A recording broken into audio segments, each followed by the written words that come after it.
This video will show you the magic of autosuggestion, and I'm going to share with you some practical ways that we can apply this three-step process into our daily life so that we're able to attract what we want. Welcome back to another video. My name is Aaron and I help people expand their consciousness. Now in this video, I'm going to share with you the power of autosuggestion. It's something that Napoleon Hill in his book called Think and Grow Rich talks about, which is one of the top-selling books of all time, especially when it comes to personal development.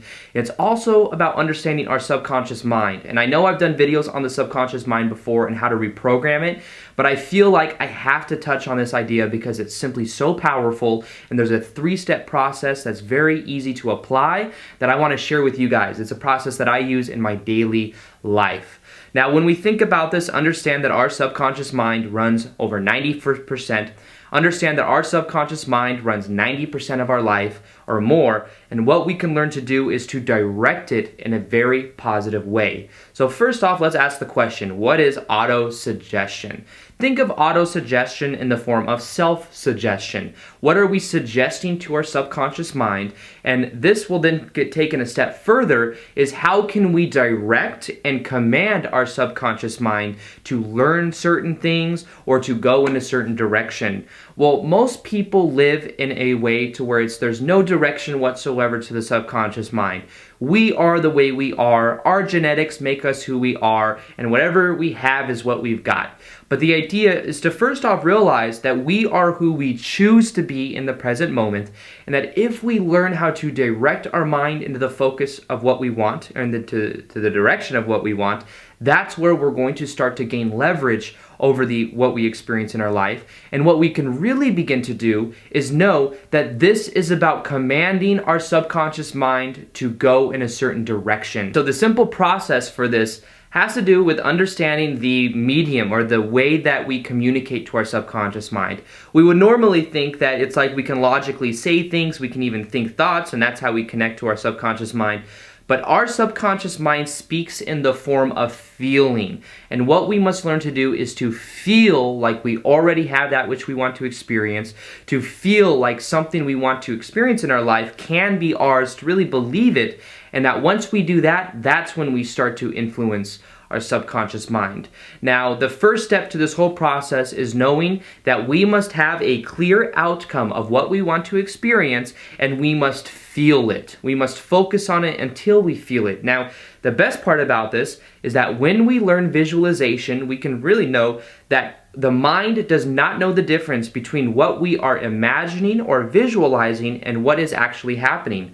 So if we close our eyes and we make it very real, we run through what are called submodalities, which means we imagine what things would look like if we had what we want. What is the vision for it? What would it sound like? What would it feel like? What would it taste like? As we bring in the different senses, it's like the bridge that allows us to feel connected to that reality and like it's happening now.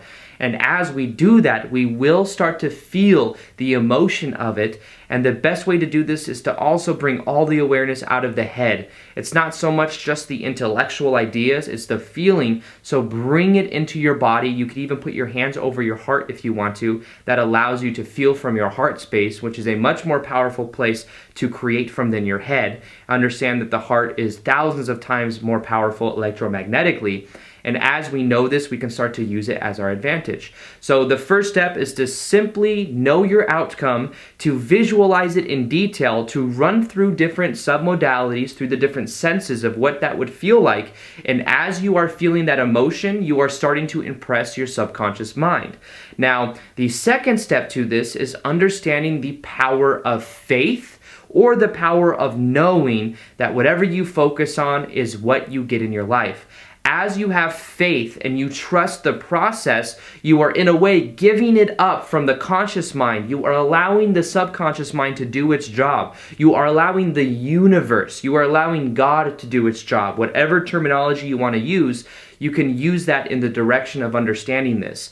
We must have faith that whatever we impress our feeling upon is what we will experience. So that's the second step. The way we can develop our faith or our knowing is simply just having the awareness that we get a reflection of whatever we're focused on. And as we let go of how things happen, that's another part of this. Trust the process, let go of the how. The physical mind can only imagine a certain type of scenario.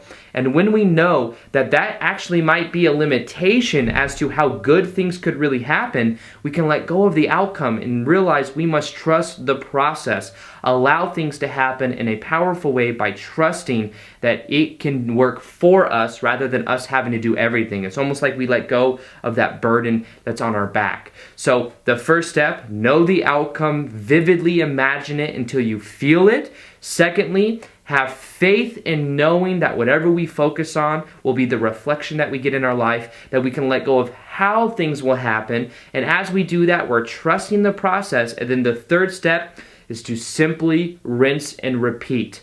Now, this is something I do in my daily life. Right when I wake up in the morning, I command my subconscious mind towards the desires that I have. I feel like it's already done. I feel the gratitude for it already being here. And as I focus on that, it's something that continues to grow. It's a feeling. And what I do is I do that right when I wake up, and I do that right before I go to bed every single day.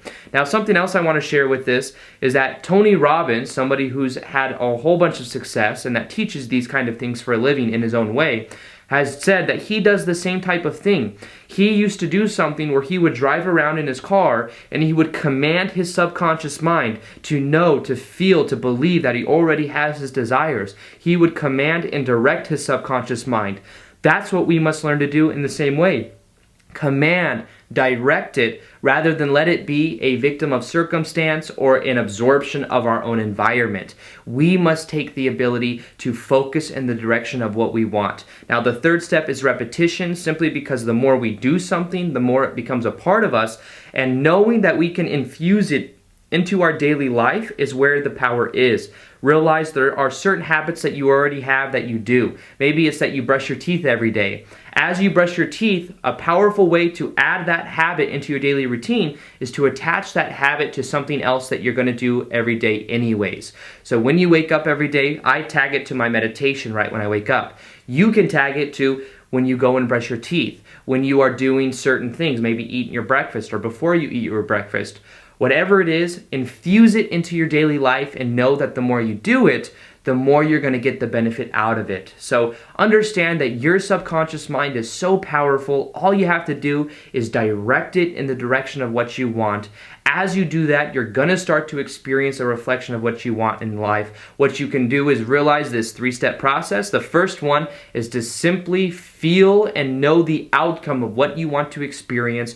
Go through the senses, the submodalities, feel as if it is already happening. Secondly, trust the process. Know that because you're focusing on it, you will eventually get the reflection that you want in your life. Know that you don't have to be attached to how things happen, and as you do that, you're really trusting the process. And thirdly, simply rinse and repeat. Add this into your daily routine. Understand the more you do it, the better. You can trust the process. You don't have to do it too much. You don't have to do it like, every 20 minutes. But the more you do it from a place of relaxation, from a place of simply curiosity, of knowing that it can be true for you, the better it will be. So with that being said, I hope you guys enjoyed this video. Feel free to like this video if you liked it, subscribe if you haven't already. Also, hit that little notification gear so that you're able to see the daily vids that I do. And other than that, I will see you guys on the next vid. Peace, much love, and namaste.